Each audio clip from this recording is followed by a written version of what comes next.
Hi, hello mga ka-penguin! Isang magandang araw sa inyo. So ngayon, sa videong ito yung mga aaralin natin. Una, aalamin natin ano nga ba ang HTML and what does it stands for. Okay? So pangalawa, aalamin natin how to install Visual Studio Code. So ano nga ba ang Visual Studio Code at paano nito tayo matutulungan sa paggawa ng isang website. At ang ikatlo, is how to create an HTML file. So, sa video din na to, ay gagawa na tayo, ng isang HTML file or ng isang web page. So, simulan na natin. Una, what is HTML? So, basically, HTML stands for Hypertext Markup Language. So, ngayon, HTML describes the structure of web.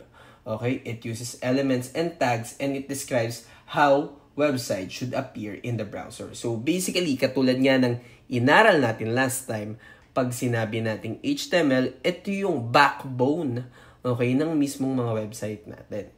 Okay? So gumagamit tayo ng mga elements and tags na i-discuss natin mamaya, para makapaglagay ng mga assets or ng mga text or ng mga images sa loob ng website natin. So ngayon, ang ginagamit nating version ng HTML ay HTML5. So, paano nga ba tayo gagawa ng isang HTML file? Okay, so para makagawa tayo ng isang HTML file or para makagawa tayo ng isang web page, dalawa lang naman yung kailangan natin.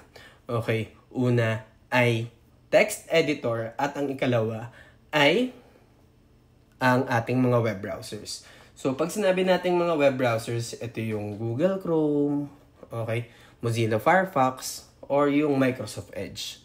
Pero, yung nakakapagtaka is yung text editor. So, ano nga ba ang isang text editor? So, text editor, ay isang software na ginagamit natin, for coding. So, basically, dito natin in-input yung mga code na gagamitin natin. Okay, so ang mga example nito ay Notepad, Notepad++, at Visual Studio Code.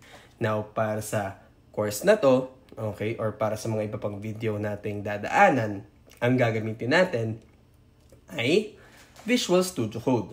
So, paano nga ba tayo makakagamit ng Visual Studio Code? So, una natin gagawin ay i-install natin to.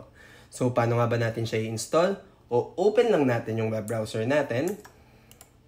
Ako, mapupunta ako sa Google. So, basically, search ko lang Visual Studio Code. Then, pupunta ako dito. Kiklik ko lang yan. Then, basically, I'll just click Download for Windows. So maghihintay lang tayo ng ilang minuto at katulad ng nakikita nyo, ay mada-download na siya. So ngayon, after nating matapos ma-download dyan, let's just wait for it. So nakikita natin, tapos na siya. So, bubuksan lang natin yan. So ngayon, babasahin lang natin to. And then just click I accept the agreement. Click next. So wala na tayong kailangan dyan i-add. Kung gusto natin gumawa ng desktop icon, we just need to check this, no? Pero kung wala naman tayong gustong idagdag, pwede naman na yan. So click next and then install. So basically, yan na yung proseso na mag-i-install na yung Visual Studio Code sa ating computer. So let's just wait for it to be finished.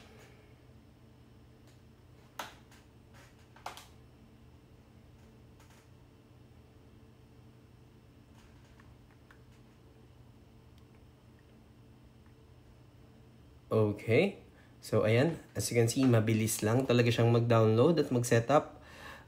Then right after that, we just need to click finish.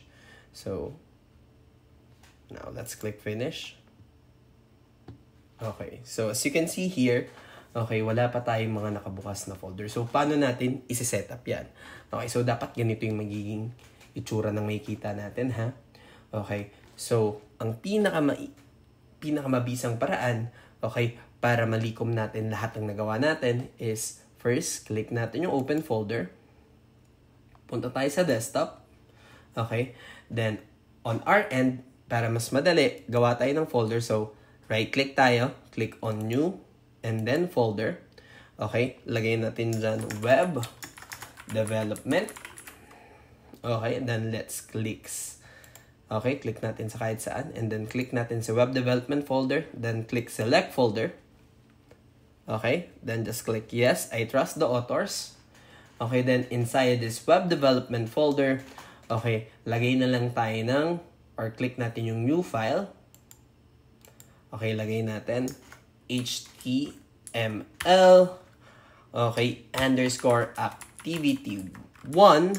Okay, so pag gumagawa tayo ng HTML file, huwag nating kakalimutan maglagay ng .html. Okay, so pag gagawa tayo ng isang file, okay, kapag gusto natin gumawa ng isang HTML file, okay, huwag nating kakalimutan yung file extension na .html. Okay, kasi ito yung magsasabi sa ating computer na yung bubuksan natin, okay, ay isang HTML file.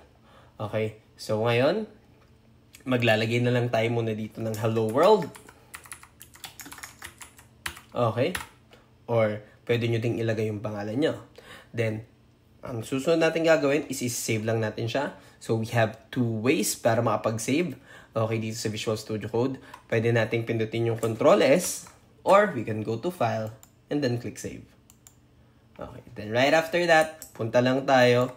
Okay, punta lang tayo sa desktop natin. Okay, then pwede nating hanapin dun si Web Development folder. Okay, and then double-click natin si HTML Activity1. And as you can see, nagawa nyo na nakagawa na kayo ng isang HTML file. So, sa ating susunod na video, aaralin natin, paano natin may improve to. So, paano tayo makakapagpalaki ng text, okay, or paano tayo makagawa ng heading, paano tayo makagawa ng paragraph, okay, at ano nga ba yung mga sinasabi nating elements. So, yun ang sasagutin natin sa next video natin. Ano nga ba ang mga elements? Maraming salamat at kita-kits sa next video.